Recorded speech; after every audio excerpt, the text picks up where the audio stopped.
আমার বিরুদ্ধে যদি একটা হুমকি দিত আমি দুইটা হুমকি দিত। বলা হয়েছিল যে হাত ফাঁকার এজেন্টদের হাত কেটে দেওয়া। আমি বলছি আমার এজেন্টের হাত কেটে দিয়ে ভালো হাত নিয়ে তোমরা বাড়িতে যাবা। যে ইসলামপন্থীরা এবং সৎ যোগ্য আদর্শবান মানুষ যদি ক্ষমতায় যায়, তাহলে তারা যেহেতু টাকা পাচার করবে না বা নিজের পেটে ঢোকানোর চিন্তা করবে না, এটা আমানত মনে করে। ইসলামী আন্দোলনের দুই চেয়ারম্যানের কারিশমা, দুর্নীতিমুক্ত উন্নয়নের দৃষ্টান্ত স্থাপন।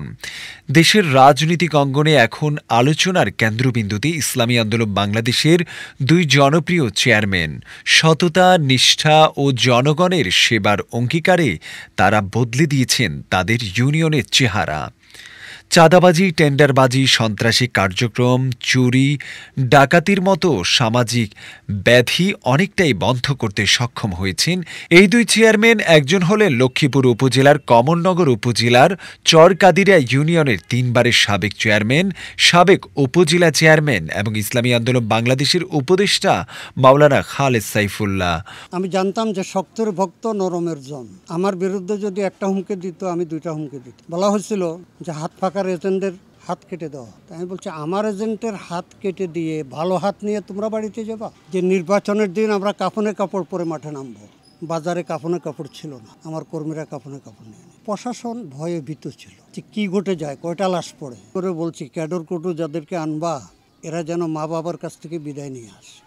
বিএনপি, আওয়ামী লীগ, শিল্পপতি বাহার মোল্লা ছিল, প্রত্যেকেই কমর বেঁধে নামছে যে এবার হুজুরকে পরাজিত করতেই হয়। তো আমরা আলহামদুলিল্লাহ আল্লাহ পাকের উপরে ভরসা করে শক্ত পদক্ষেপ নিয়ে মাঠে নামছি। ডিসি, এসপি সহ এরা ভয় পেয়ে গেছে। যে আমার মহিলা ভোটারদেরকে আমি অনুরোধ করি, নির্বাচনের দিন এমন জুতা পরে কেন্দ্রে যাবেন না যেটা খুলতে দেরি হয়, খুলতে সময় লাগে। আপনার ব্যালট পেপারে কেউ হাত দেবে, টেনে নেওয়ার চেষ্টা করবে, জুতা দিয়ে তার গালে একটা বাড়ি দিবেন, আমি 5,000 টাকা পুরস্কার দিই। 2টা বাড়ি দিবেন, 10,000 টাকা আমি পুরস্কার দিই। এই বক্তব্যটা এমন ভাইরাল হয়েছে, এসপি স্বয়ং ওসিকে ফোন করে বলতেছে দেখো তোমার চেয়ারম্যান কি বলতেছে। এটা আল্লাহ পাকের মেহরবানি।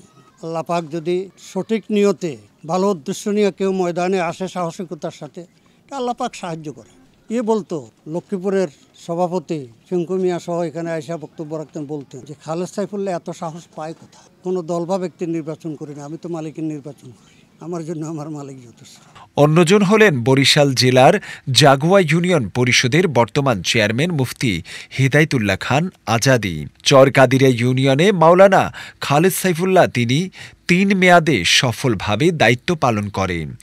উন্নয়নমূলক কর্মকাণ্ডে স্বচ্ছতা ও বরাদ্দতার সঠিক বন্টনের কারণে তিনি ব্যাপক জনপ্রিয়তা অর্জন করেন।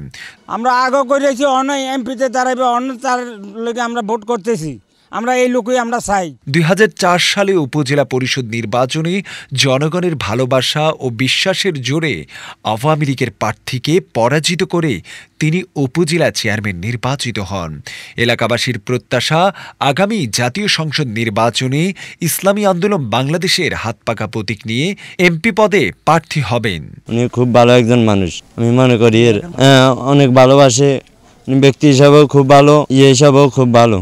এমন সৎ, যোগ্য ও খোদাভীরু মানুষ সংসদে গেলে দেশ আরও বদলে যাবে। মুফতি হিদায়তুল্লাহ খান আজাদী দুর্নীতিমুক্ত উন্নয়নের উদাহরণ। অন্যদিকে বরিশালের জাগুয়া ইউনিয়নে মুফতি হিদায়তুল্লাহ খান আজাদীর নেতৃত্বে উন্নয়নের জোয়ার বয়ে গিয়েছে। রাস্তাঘাট, ব্রিজ, কালভার্ট সহ সব প্রকল্প তিনি শতভাগ স্বচ্ছতা ও জবাবদিহিতার মাধ্যমে সম্পূর্ণ করেছেন।